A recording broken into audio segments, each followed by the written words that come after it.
welcome to the Why Jesus podcast. And I am very, very, very excited to be here with Marlies of Cure Health today for part 2 of our series revolving around natural healing, natural health.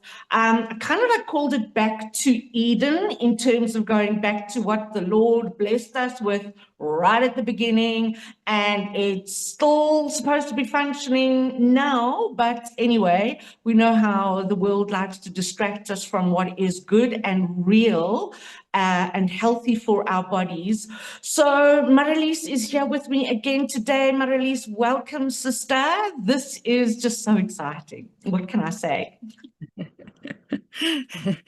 I'm so pleased you're also so excited today, Michelle, and you've been doing some of the things that is, I think, playing a role in how you're feeling, which is so great. We addressed a massive topic last week in terms of light, benefits of sunlight, the harm of blue light, and there's so much to say about it. And we both thought of things afterwards that we didn't actually mention. So maybe just in addition to our light notes and our recording, that we need sunlight for most functions in the body. So some harm will be done on a level if we don't get enough sunlight. The infrared in the light, in the sunlight, is particularly high in the first hour and last hour of light of the day. And very few of us actually get sufficient amounts of that. Those have particular benefits of healing in our body. And without trying to offer a replacement for the sunlight, I did want to mention that we briefly referred to it last week with the infrared lamps one can get. And we just had a quick chat before recording, but that they are on the media and platforms. If you search for it, there's actually a big wave of infrared or red light therapy promotion, which is completely valid. But I wanted our listeners to know that it doesn't have to be an expensive solution that you import that's thousands of rands. Firstly, the sunlight is obviously free, but let's say it's winter or it's raining, it's still good to be outside. But especially if you have a particular chronic disease or you're looking at therapies for the big C and things that you really need help with, an infrared lamp can assist greatly for pain, healing, inflammation, and is a real healing modality. So one can, I also provide that to quite a lot of clients, and it's as simple as getting a lamp from a shop that we mentioned, 50 watts infrared. I measured it with a spectrometer to make sure it's of the right nanometer range, which is somewhere between 650 and 700 nanometers. And a simple bulb that you buy in a simple desk lamp, as long as it has a ceramic fitting or housing and not plastic, because most of them are plastic made for LEDs, then that is sufficient to support that healing in your body and give you the benefits of sunlight. I do often do that for clients, but just because you have to sometimes search around. They don't always have stock, and I say if you find one, like buy at least 2 that you can use 3 minutes in the morning, 3 minutes at night, directly in your face and in your eyes. And if there's anything going on in the body, you can place it on that body part in concentration for half an hour at a time, 3 times a day. And these small versions are perfectly sufficient for a desk setup or even a bedroom, a bedside lamp, that kind of thing. The rest of the time, you wouldn't shine it straight into your face, but that can offer a lot of health benefit. I do also do a bigger one sometimes that is more aesthetically pleasing for a living area or a dining room, and is great to have on in the evening, because especially those 2 hours before bed, when our bodies are getting the clock signals through the eyes about what time of day it is and what we're supposed to do, you absolutely want to limit your blue light to fix your circadian rhythm. And that is a very important time. So if the TV is on at night, cell phones, iPads, and all those things that we do, that is probably the most important time of the day, that you want to mitigate your blue light and add some infrared to that range to make it a more natural, full frequency light environment. Right, absolutely. Let me just add in here, family, I have included Marlise's Instagram handle in last week's description, and I will put it in for this week as well. So if you want access to anything that Marlise is speaking about here, be it the lamps and then all the other stuff we're going to be speaking about today and in the future, Marlise supplies all of these items and, as I say, things that we're going to be speaking about. So please have a look at her Instagram page, because that is how you're going to get hold of her if you are wanting more information, or if you are wanting to get together with her for a consultation about your own body system. So please know that there is a way that you can get hold of her, that you can consult with her on a personal or private level, and she does provide everything that she is speaking about here. So before I forget, let me put that one in. Thank you, Michelle. And something that you've been proactive about is getting some Faraday cage type military material that you surround some of your devices with, which is fantastic. Later, I think for ladies, we'll talk more about the thyroid and that, but that is our gland that is most exposed to this blue light, and we're on the phone and we're in front of our devices. So covering our thyroids, or even if you sit with a device on your lap, that kind of thing, I think that'll be a great tool. So I'd like to talk to you more about that if you're keen on spreading that a bit further as well. Absolutely, 100%. I was actually very excited when I was doing all this research on how to protect from EMF frequencies and things like this, and this Faraday fabric came up, and it's what the military uses to shield off all of these EMFs, and they also use it to protect bank cards, the RFID chip, from being what do they call it, scanned illegally. So if someone just walks past you with a scanner or trying to access your car keys, it actually protects all of this. So there's multiple benefits to it. So my main thing was for my phone, because my step counter for my health app and all of that is on my phone. So my phone is like Velcro bunnied to me, and I was getting really worried about the effects that was having on me. So the Faraday pouch, you can get one for your phone to fit in, and then the Faraday fabric, it's a meter that you can buy, and I'm actually, I've made a little box which fits over my fiber unit and my Wi-Fi router, and I'm going to actually cover that in the Faraday fabric and then push it over the box, and then even a strip of that Faraday fabric to wrap around my neck like a scarf to protect my thyroid. So that's just suggestions that you can also use. And if you're in South Africa, good old Take-A-Lot. The Faraday fabric is available on Take-A-Lot. They seem to be out of the pouches at the moment, but I've got it on my wish list. I did place an order, and then they were out of stock. And they are also relatively affordable. So there you go. Yeah. For those of you in South Africa.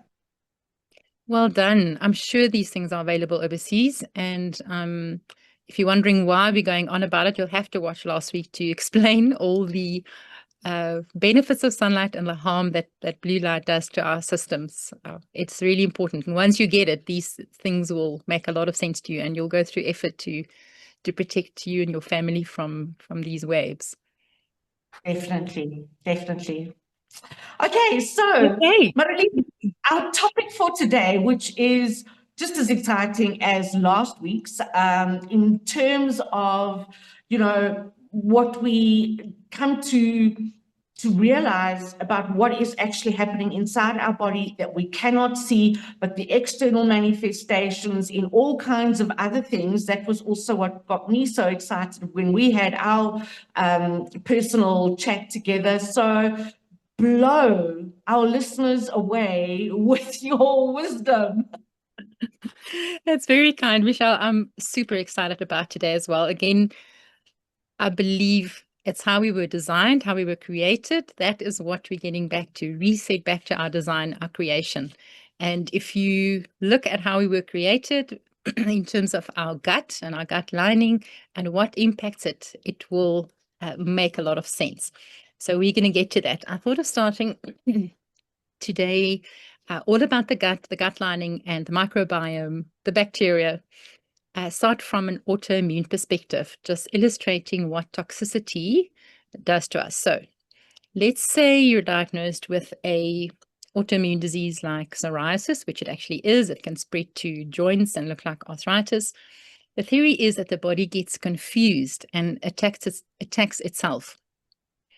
But I don't believe we were created so poorly. The body does not get confused in its function. It has to do with toxins and with the gut microbiome and the gut lining. So what's typically done then is that the immune system gets beaten down to stop causing these symptoms and stop functioning. But what is actually happening here? We're exposed to toxins that needs to land or dock somewhere. The molecules that's supposed to dock there cannot bind. So dock, like a ship, but it finds a space to land. Molecules that's supposed to dock in places could be enzymes, hormones, neurotransmitters, and the real functioning molecules in the body then cannot dock in those places because they are toxins.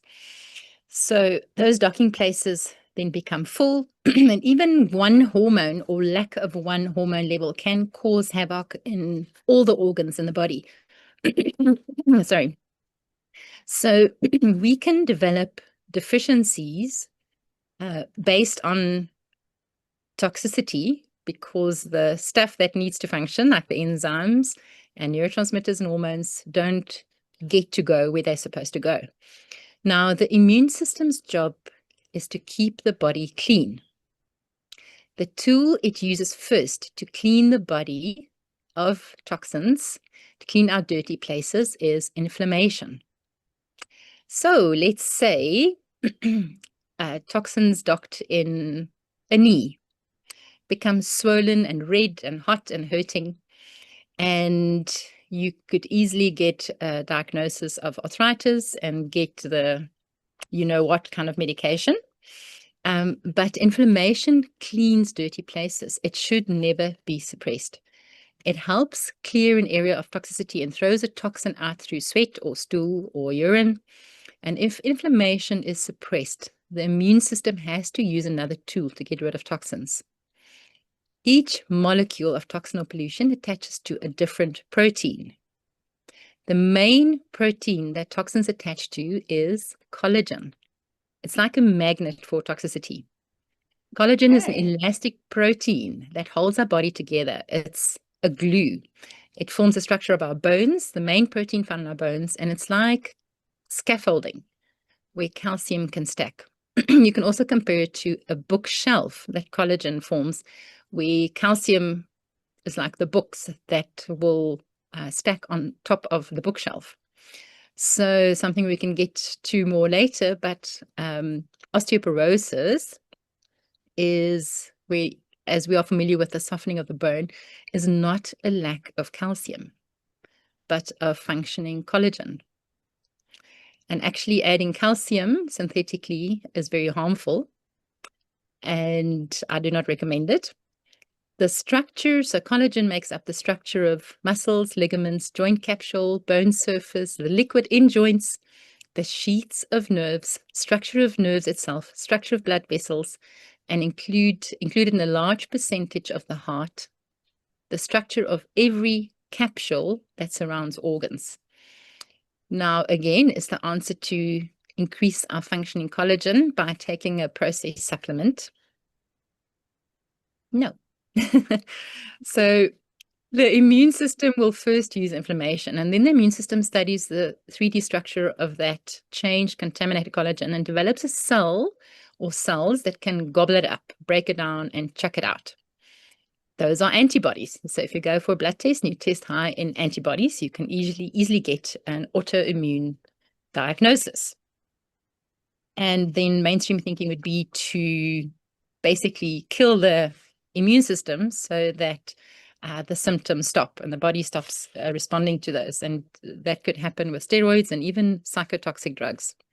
So in reality, we need to support the immune system and stop toxins from entering.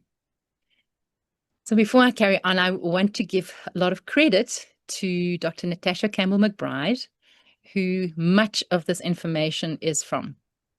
And she has her own amazing story and has, since her implementation of the principles we're talking about today, saw her son healed from autism and has helped thousands, probably hundreds of thousands around the world. I say thousands because she'll only know for sure when she gets the emails back from them. Her background is that she studied medicine in Russia. It's quite different to how it happens here. And she then went on to do a postgrad or specialty in neurology and a second postgrad in human nutrition. Her first book, about 20 years ago, she formed the GAPS diet. So GAPS, she says, is gut and psychology syndrome, because those were the kind of things that were relevant to them and in her family. And continued with the second book called GAPS, Gut and Physiology Syndrome. So those books are not available in South Africa at all at the moment. I've placed an order to get them from overseas, actually through family. It's not even available on audio or Kindle or anything. But her main point is that you cannot fix anything in the body or in the brain without healing the gut, getting rid of toxins, healing the gut lining, and putting the right stuff in the gut. And she has testimonies of autoimmune, MS, the big C, as I would call it, obviously autism, variety of psychiatric diagnoses, chronic diseases, that and then compiled another book with just GAPS testimonies. So very exciting. I feel it's also a very root cause approach. And one of the things that I was confirmed through some of her work for me is in our modern mindset, we very much tend to be against microbes. And we almost encouraged to adopt the thinking that every microbe that we could possibly come into contact with, whether it's inside us or outside and around us, should be killed in some way. But some of the latest research that she mentions suggests that we could be as much as 90% of microbes in our body and 10% human cells. So by killing bacteria and killing microbes, we actually destroying ourselves. It's a self-destructing or anti-life process. And Sure. I would consider it far more beneficial to boost the good bacteria than to just try and kill off a variety of bacteria. And what happens when you take, we'll get to some specific versions of it, but an antibiotic type substance, including glyphosates that our foods are sprayed with, when that form of antibiotic is there and beneficial bacteria is killed, along with some of the baddies, but the remaining bacteria, even the remaining beneficial bacteria, becomes pathogenic. And the whole balance is destroyed. So in a healthy gut, microbes live in harmony, whether it is parasites, bacteria, or fungi. And the main general or manager of the digestive tract is, of the body's microbial balance is in the gut. And you'll see that it is crucial for us to consider our gut microbiome and gut lining if we want to become healthy or remain healthy and thriving. So one of the big culprits in this process is glyphosate. So apart from the obvious medication, even on the skin, the sanitizers and all that. We can talk more about what we're doing to our skin because there's also a biome, but let's first focus on the gut. Glyphosate is the active ingredient in the insecticides called Roundup from Monsanto. Last I read, I haven't actually dug further to verify it, but last I read, South Africa has surpassed America in the use of glyphosates per square area. There's absolutely no regulation or no maximum. Now, glyphosates were originally registered as a broad spectrum antibiotic alongside the content of poisons and arsenic. That's also gut damaging. But when we buy food in a supermarket, as we do, it is like eating antibiotics at least 3 times a day. Oh my word. Yes. So you might work hard in avoiding certain medications, and then unfortunately the harm still comes by eating normal food. The problem is that even what is sometimes labeled as organic, one can't always trust. That is obviously better, but glyphosates can travel 80 kilometers on a windy day. If you think how far you drive to drive 80 kilometers, how far remote or rural does your organic farm have to be to actually achieve, real organic status? And apart from that, with genetic modification, that has its own set or ripple effect of harm, it is almost impossible to find non-genetically modified food. And what's sold as heirloom seeds, if you look at what was around 200 years ago, I actually searched that this morning. If you look at what a banana looked like, it doesn't look like banana at all. It is dry, it's got these big pips, and it doesn't look anything like what we have today. Carrots were long, thin, bitter, purple or off-white kind of root veggies. It is nothing like what we find in shops today. So, but don't despair. There is good news, okay? It is bad in the supermarket, but there is good news. Don't lose hope yet, okay? Like, okay, are we going to have to go on some kind of intravenous feeding tube to avoid? No, it's simpler and better than that. So Dr. McBride actually makes strong arguments for finding farmers markets, connecting with farmers, doing things with a few families where you can actually visit a farm and obtain produce or especially meat, dairy, eggs, and that from those sources. So she's actually just stop it. You're never going to get well if you shop in the supermarket. Just stop it. Like it's not going to help you. So she's actually, but for good reason, she makes some good arguments around that point. But okay, there's a little bit more bad news before we get to the good news. Okay? And that is that all plants contain anti-nutrients. These are types of substances like phytates, oxalates, and lectins. Now, it's the defense mechanism of a plant. So where an animal could run away or fight, a plant has to have another mechanism to defend itself, to survive, to prevent itself from getting eaten. These anti-nutrients are particularly high in the seed of a plant. It's like the baby of a plant. There's a lot of anti-nutrients in there. And animals on a natural farm will not touch a plant that has gone into seed. They are very aware of the anti-nutrients that could make them sick and give them an upset stomach and those kind of things. So, good. That's on the plant side. Now, a healthy digestive system can break down some of these anti-nutrients. But Dr. McBride says she considers that practically 100% of people in the Western world have a damaged gut, because who has not eaten food from a supermarket or never had medication?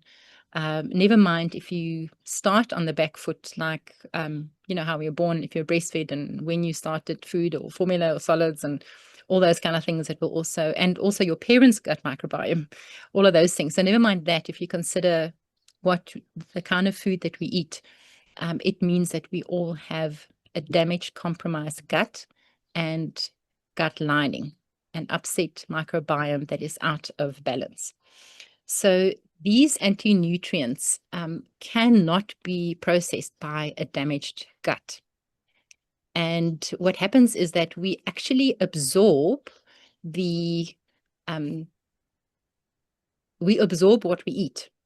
But if the gut lining is damaged and the right microbes are not in place, we absorb it undigested or unbroken down. It goes into the bloodstream and the lymph gets into contact with it, and the body doesn't recognize that form of the substance. This shows up as food intolerances, allergies, histamine reactions. Any kind of symptom can result. That could be skin presentations, poor sleep, autoimmune, psychotic attacks, lack of memory, just about anything you can think of can result as because of these unbroken down parts that gets into the bloodstream through the gut lining that the body doesn't recognize and has to attack. So we can react from things that we ate yesterday or last week or even a few weeks ago, and these reactions will overlap. It's very difficult to determine exactly what is making you react, and ultimately it actually doesn't matter. So you can go for very expensive tests and get a list of things you shouldn't eat. But in a month's time, you'll probably react to other foods as well. And as long as you, until you heal your gut lining, you're actually not resolving anything. So by just eliminating more and more food, that's actually not going to solve your problem. Does that make sense? Yep. Okay. Yes, definitely. So we get our food obviously from two main sources. That's plant sources and animal sources. So Dr. McBride explains that the body is about 70% water, and incidentally, it's not just plain H2O, but that's a discussion for another time as well. When you remove the water from tissue, what is left is about 50% protein, 50% fat. And analyzed in a lab, that is very close to animal protein and fat that we're exposed to. This is the type of animal proteins and fats that we need to repair our bones, our liver, our heart, digestive system. It's about nourishing and building and repairing. The audience will be familiar with the fact that plants also contain protein and fat, but the biochemical structure is very different to animal protein and fat, and it's actually inappropriate for building our bodies. It's also impossible to digest. So our human system has not been designed to properly digest plant matter. I know it's shocking. I know I'm treading on so many toes. I have quite severe anticipation. But so plant matter is not feeding foods. It's not building foods. So it cannot actually help your body in doing repair. When new cells are created, when old ones die off, it actually does not offer the body what it needs to create new cells, to form the cell membranes, to form the structure, to redo the bones. You know, the whole skeletal structure, the liver, every organ has cells that die off and regenerate. And plants, unfortunately, does not provide you with what you need for it.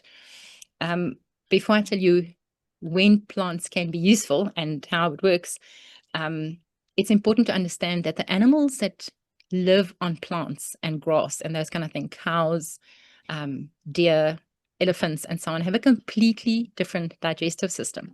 The animals that consume plants and live on grass, plants like that, have a completely different digestive tract and have these multiple stomachs. So the rumen of a cow, 3 or 4 massive stomachs. And interestingly enough, the microbes in their stomachs actually digest the food. They don't digest those plants themselves.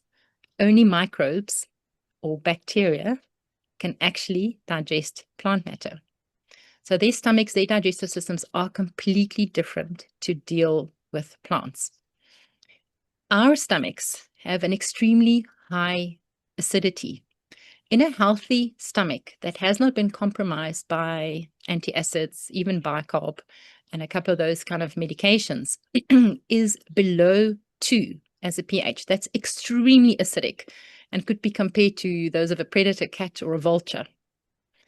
So it is not an environment that a bacteria can actually survive in. So we don't, in our stomach, or the first 3/4 about of the digestive tract, cannot contain microbes, because obviously the stomach empties its content into the small intestine, and that is where absorption happens.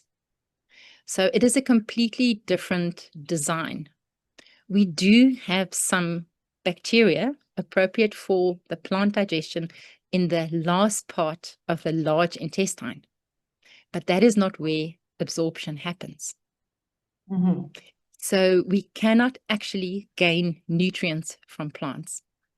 Dr. McBride explains that plants can be great for cleansing, but it should be short term. So actually she is as severe about it as to say a vegan or vegetarian diet should be it's a type of fast, actually.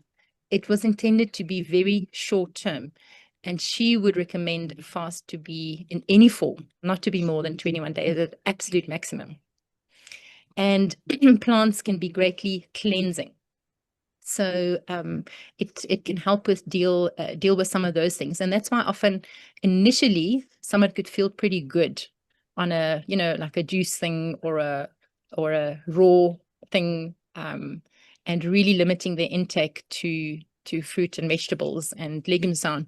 But it is not going to offer your body what it needs to function. So you run into severe deficiencies in the long run by eating mainly plant foods. I was also that mother before I knew what I know now. Told my poor kids, you have to eat your salad first and then your veggies, and then you can have your, your meat. Was such poor advice. I think next week we can get into more of the practical things of what that would look like in someone's life and on a plate, and how to actually make it practical and not expensive and tasty, building variety, and keep it really simple. There are ways. So I've made some progress on that. But I wanted to establish the main points today and the principles of, what we put in.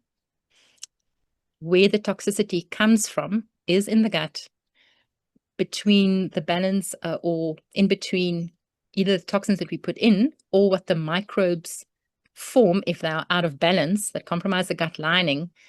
That is where so much of our chronic disease and major issues come from.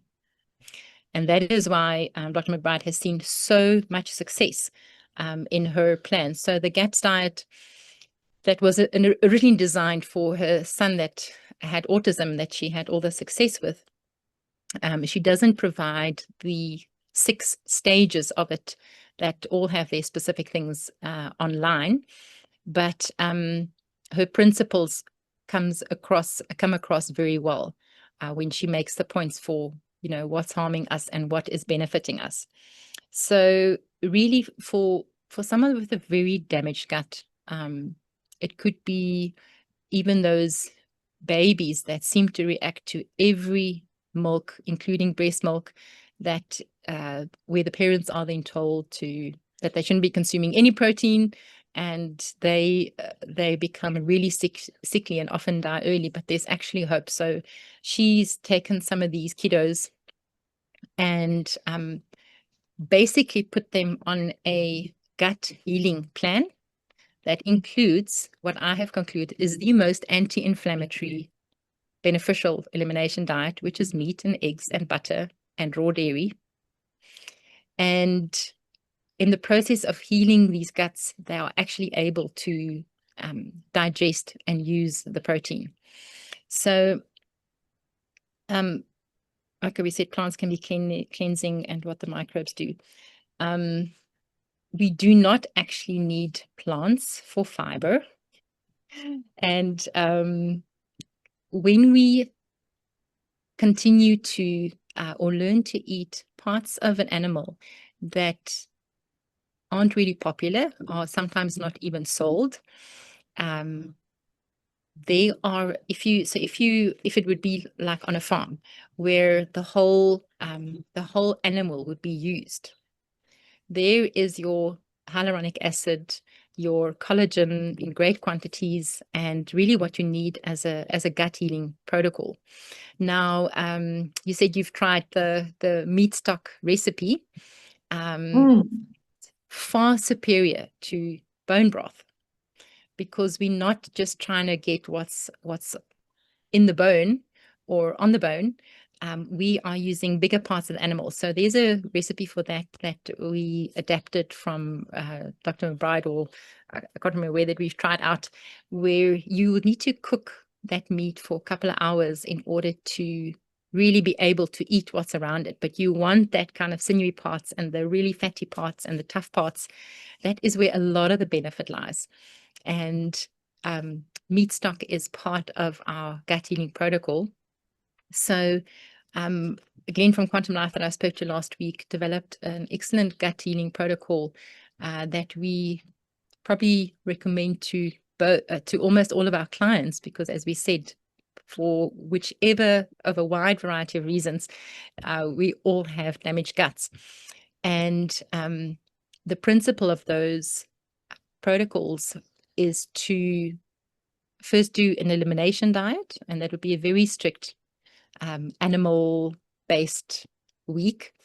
And that means that you cut out the toxins that your body could react to from these phthalates, oxalates, lectins, and so on that we spoke about, the plant toxins, and that you can start healing the gut lining.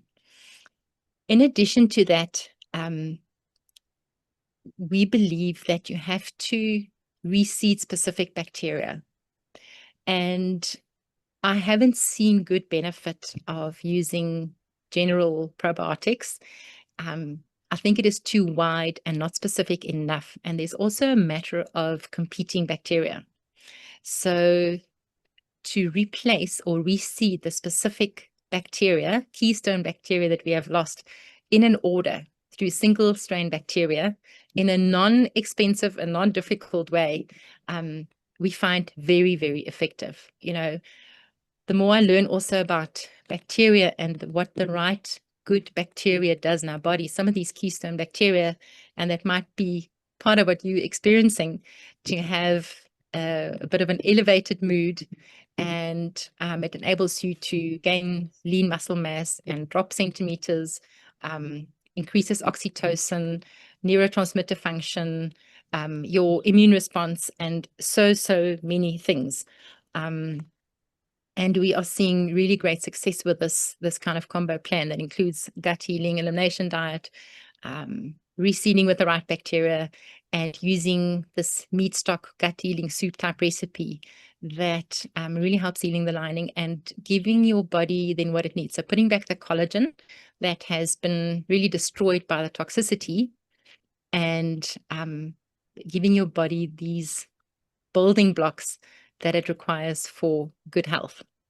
I think maybe next time we can chat more on the specifics and what that would look like. But I needed to make the point today about the requirement for good bacteria and gut health before we can move on to, you know, this is how you lose weight. And especially if you have a health condition, you know, that will be of critical importance to you to sort out.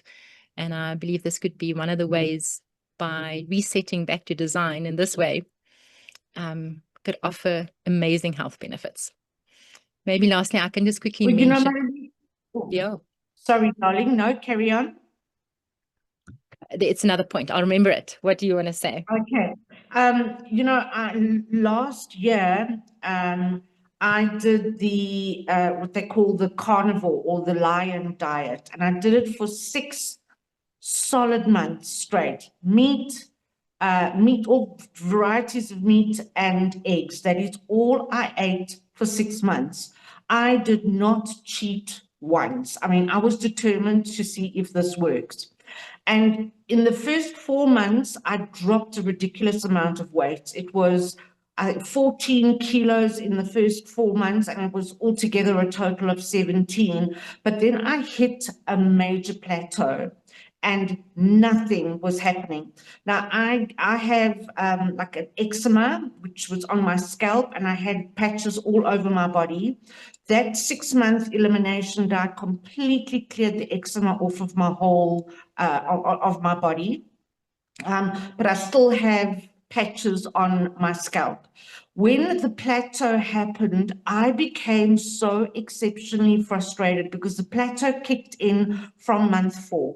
I went then on still for another 2 months and nothing was budging. I then was exercising, all these things, and I became so despondent until you and I started chatting, and you said to me, these could be the issues. And a few years ago, I'd actually heard that your gut is like your second brain. And I'd heard this multiple times, but kind of like never ever joined the dots. But I've now, and you know what, all glory to God for this, because it's been a whole series of things that have happened in my space over the last almost year now, because I started the carnivore in May last year. And this year has been very kind of up and down, touch and go, because I was feeling that frustration, that dedication, and nothing was working, and then trying something else, and now getting to this point where I can feel, like literally feel, things are shifting inside of my body. One of the things I've struggled with immensely, especially during menopause, is a really bloated stomach. And, you know, the doctor said to me, it's cortisol. I've got the cortisol belly because of my high stress levels. I am overproducing cortisol. I had tests done. The cortisol was through the roof, but nothing was ever said about, okay, so what are you eating? It was just stress and hormones. It's menopause. I refuse to do any kind of allopathic hormone replacement therapy. I will not do it. So it was kind of like, okay, well, if you don't want to do this and you don't want to do that, then you've just got to live with it. But since making that probiotic recipe that you provide, having that, and now with this delicious meat broth, that's the recipe you offer as well, especially with the probiotic and the way I'm eating and the supplements that and the electrolytes that you provide, there's been a noticeable difference in the bloating in my stomach area, how my digestive system is functioning.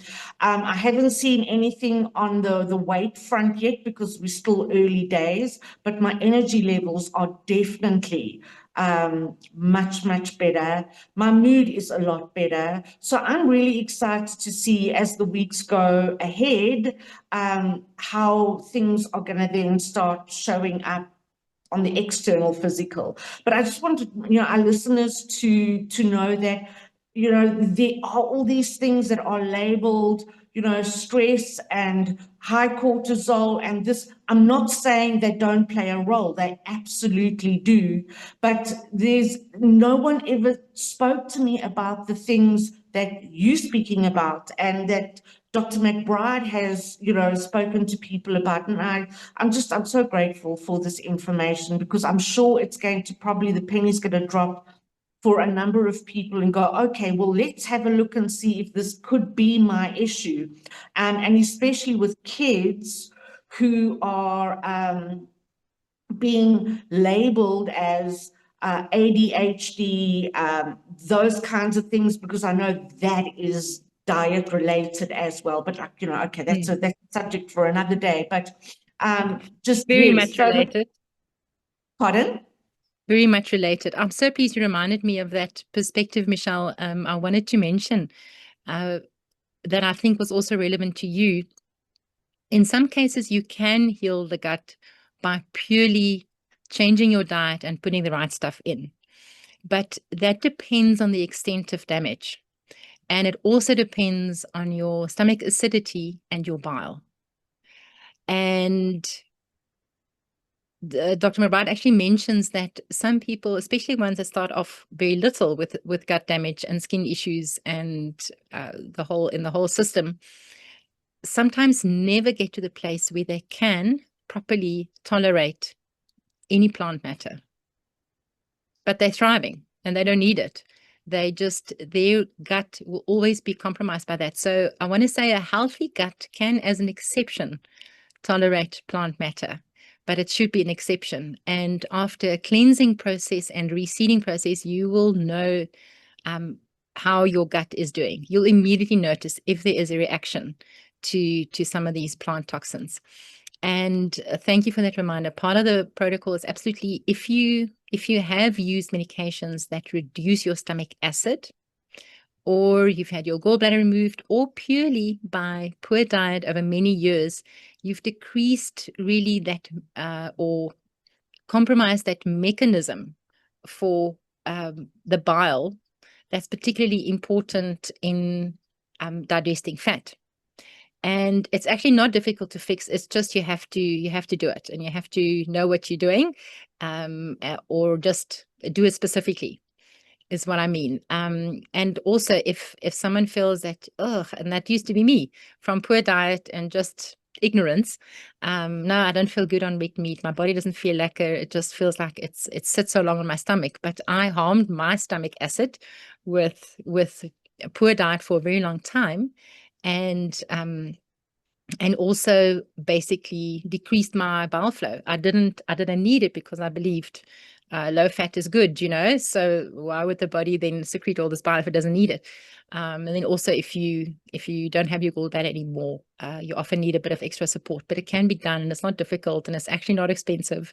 And anyone out there, if you still have your gallbladder but it's at threat of being removed, there are options. There are options for you. So absolutely. I And think please listen to my release on that, because I don't have a gallbladder. Mine was removed. But I take ox bile as a digestive aid, which works really well. But if I'd known then what I know now, I would have definitely pushed back on the doctor pushing to have my gallbladder out. And yeah, there's no judgment in that. That is what you're exposed to, and it feels like there is no other option. On the stomach acid side and the antacids, people might be surprised to find out that what actually compromises the valve between the stomach and the esophagus is when the acidity is too little. In other words, when the pH rises. So by using anything anti-acid, specifically medication, or even quite a bit of bicarb, can reduce your stomach acid, which will make whatever is pushing up feel less acidic, but it won't solve the problem. And what you need is higher stomach acidity. And that will fix that mechanism, that valve from opening up and having a compromised function. So the irony is that you need more stomach acid and not less. And apart from just that valve functioning, you could run into serious deficiencies, because again, you won't digest and absorb the protein properly that you need as the building blocks, the collagen and all these things we were talking about, which is maybe ironic to hear. And then yes, on the bile, we've been using ox bile, which is almost impossible to find in the country at the moment. We've been searching, and then realized, okay, is ox bile our best option? The digestive system of the ox is rather different. Tatka was available, also not too easy to find, but has been an option. It is a synthetic option though. So the Quantum Life guys actually developing this week a natural bile salt alternative with some herbal galenic prompts that should help reinstate bile flow, that I'm very excited about. And it won't be expensive, and the most natural option that I think would be available. Remember, if you don't have a gallbladder, you can still secrete bile, but it doesn't doesn't squirt it out. It's kind of more of a drip, and that's not always effective. But if you were okay and enjoyed your very fatty gelatinous meat stock, that means you have made great progress in your digestion, which is excellent. And we'll talk about that some more next time. But ultimately, fat is our most important source of energy. It keeps our blood sugar stable. It's crucial for our brain and our hormones and so many different things. And I think we'll have to and why that study that was done in the 80s by Ansel Keys was flawed and completely debunked since, because I think we still drink a lot of that Kool-Aid in our society. Yeah, definitely, definitely. Awesome. Marlies, we've got a few minutes left. Just to kind of like bring this all together, wrap up, what would you like to leave our listeners with in terms of just, maybe preparing them for what's to come next week, and maybe what they can sit with and investigate in terms of, where they might be in their sort of gut health walk, I don't know what to call it. And perhaps these are, as I say, things that they can investigate and then, join us next week. What would you like to leave them with? Yeah, I know it's a lot to digest, and we can use that pun to understand that plants could be more harmful than useful, and that I believe our design was a lot. We can see by our design it's intended for animal protein and fats. I can just hear some of our audience saying, but what God created was good. Why is it not good? How dare you?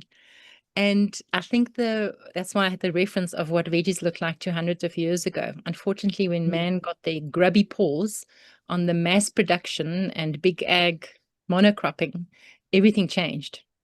Yeah. Also, many centuries ago, plants weren't a daily or a common food. It was really a starvation food and stuff that filled the gaps in between hunts or in times of crisis.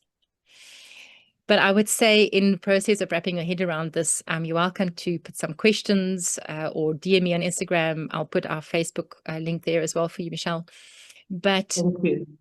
I would just say that you really, if you are battling with a health issue that you haven't entirely found an answer to, or are using some chemicals that could keep the symptoms at bay, but it's not solving your issue, you have nothing to lose by trying this extreme, and just a lot to potentially gain. And I would like to encourage you to just say, okay, well, whatever, I don't understand it all yet, but maybe let's see if this can actually make me feel better and deal with my issues. Awesome. Thank you so much, Marlies. And that's kind of like I said, the point I got to. I was doing so much right. I thought I was doing so much right, which I was to a degree, but there was such a fat chunk of information missing, and such a huge area of my health that I was not considering at all. And it just makes so much sense now.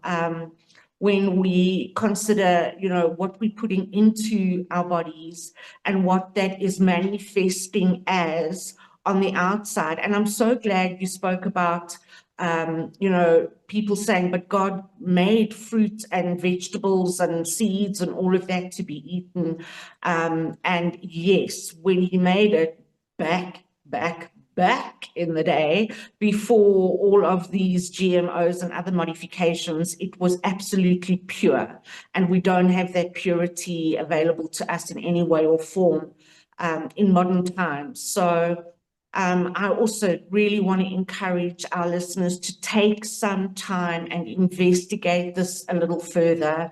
We must also be aware that mainstream medicine does not always support this rabbit hole that you're going to probably find yourself going down. Once you start looking into this, it's a rabbit hole. It's like you just want to know more and more, and you go deeper and deeper. Yes. But it's a very exciting one. There are going to be a lot of aha moments. And, if you've got, you pray about it, ask the Lord, what is it that you need to know about your health that you are missing? That's exactly what I did. And this is where I am now. The Holy Spirit led me to this point. My release was right under my nose. And, here we are, which is why I say all glory to God. He will lead you to the information you need to know that's going to support your body. And if it's not you particularly, it could be a family member, one of your children, a parent, a good friend. This is all valuable information for us to use now and further on down the road. And, knowledge is power. So I pray that what we've shared with you today blesses you on so many levels and in so many different ways. And I really also pray that you get as excited about all of this information as I have been, and seeing the difference that it's making for me is awesome, because, I am in 18 months time, I'm a 60-year-old lady, and I want to still be bouncing off the walls and running around with my grandchildren. I refuse to accept that I am going to be classed an old lady. So yes, I am more into my health, getting that sorted out now, more than I was when I was much younger. So Yeah. yes, I'm super excited. So that's enough of me waffling on, chin wagging. Thank you so much, Marilise. Thank you so much again. Thank you so much, Michelle. It was a great joy and privilege. Awesome. Great. All right, everybody. Thank you so much. And we will see you again next time. God bless. Bye-bye. Bye.